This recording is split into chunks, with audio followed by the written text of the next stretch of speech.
সীতাকুণ্ড উপজেলার সলিমপুরের ঐতিহ্যবাহী হযরত খাজা কালু শাহ মসজিদ মাজার ওয়াকফ এস্টেট কর্তৃক পরিচালিত হযরত খাজা কালু শাহ মাজার শরীফ মসজিদ এবং মাদ্রাসা সন্ত্রাসী হামলা, দান বাক্স ভাঙচুর, এতিমখানার দানকৃত মালামাল লুটপাটকারীদের বিচার এবং দৃষ্টান্তমূলক শাস্তির দাবিতে সংবাদ সম্মেলন করেছে হযরত খাজা কালু শাহ মসজিদ মাজার ওয়াকফ এস্টেট ও এলাকাবাসী। এপ্রিল 20 তারিখ রবিবার সকাল 11টায় মাজার প্রাঙ্গণে এই সংবাদ সম্মেলন অনুষ্ঠিত।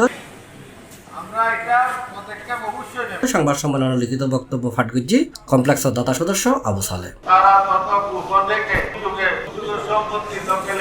চেষ্টা চালাচ্ছে। উল্লেখ্য যে গত 7 এপ্রিল 2015 তারিখে আনুমানিক দুপুর 2:30-এ মোহাম্মদ আলী কম চিহ্নিত সন্ত্রাসী এবং কিশোর গ্যাং নিয়ে দেশীয় অস্ত্র সহকারে মাদ্রাসা এতিমখানার কর্মকর্তা কর্মচারীদের হুমকি দিয়ে দুর্গ ভবিষ্যতে বের করে দিয়ে অফিসে দান বাক্স ভাঙচুর চালায়। এতে মাজার শরীফ ও এতিমখানা চলমান খরচের জন্য সংরক্ষিত টাকা পয়সা দান বাক্স দান অর্থ সন্ত্রাসী বাহিনী দ্বারা লুটতরাজ করে শুধু তাই নয়, কথিত সন্ত্রাসী খন্দকার শওকত আলী এবং খন্দকার মোহাম্মদ আলী এবং 7/2015 তারিখে সোমবার হতে 12/4/2015 তারিখ পর্যন্ত দীর্ঘ এক সপ্তাহ মাজার শরীফে এতিমখানা দান বাক্স অর্থ গরু ছাগল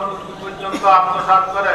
দীর্ঘ এক সপ্তাহ দান করা আত্মসাৎ করে কিশোর গ্যাং এবং সদস্যদের খাবার দৈনন্দিন হাজিরা অনুসারে আত্মসাতের অর্থ ব্যয় করেছে, যা আমাদের কমপ্লেক্সের ভিডিও ফুটেজে সংবাদ সম্মেলনে অন্যান্য মাঝে উপস্থিত আছেন মোতোয়াল্লি আলহাজ মোহাম্মদ সিরাজউদ্দৌলা, সাবেক ইউপি সদস্য সেলিম আকবর, মাদ্রাসার অধ্যক্ষ মাওলানা আবুল কালাম, আবুল হাশেম, আব্দুর রহিম, শফিকুর রহমান সহ এলাকার বিভিন্ন নেতৃবৃন্দ। যেহেতু এখানে অবৈধভাবে হস্তক্ষেপ করা হয়েছিল, আমাদেরকে না জানিয়ে অবৈধভাবে বিভিন্ন সন্ত্রাসী দিয়ে কার্যকলাপ করে এখানে আমাদের এতিমখানা মাজার কমপ্লেক্স রাস্তার উপর যে বাস চিহ্ন হস্তক্ষেপ করার কারণে বর্তমান সীতাকুণ্ড অভিভাবক 3 জন জাজ 6 জন লয়ার দিয়ে সুপ্রিম কোর্টের লয়ার সহ 3 দিন পর্যালোচনা করে উনি যখন বুঝতে পেরেছেন যে কমপ্লেক্সই সঠিক, তখন ওনাকে আমরা দাওয়াত দিয়েছিলাম। আপনারা যেই মাঠে আমরা সংবাদ সম্মেলন করছি ওই মাঠ থেকে ওয়াদা করে গেছেন এবং বলে গেছেন যে এই কমপ্লেক্স এই কমিটি পরিচালনা করবে যতক্ষণ না পর্যন্ত মামলা নিষ্পত্তি না হয়। ঠিক অবস্থায় যতদিন মামলা শেষ না হবে ততদিন পর্যন্ত সিরাজউদ্দৌলা সরকারের মতবাদী হিসাবে এই কমপ্লেক্সের সাথে আমরা আমাদের মাদ্রাসা অনেক সাথ হচ্ছে। এই অবস্থায় এটা হয় আমি 1000 টাকা ব্যয় করে যে একজন ছাত্র সর্বোচ্চ এখানে 1000 থেকে 500 টাকা দেয়।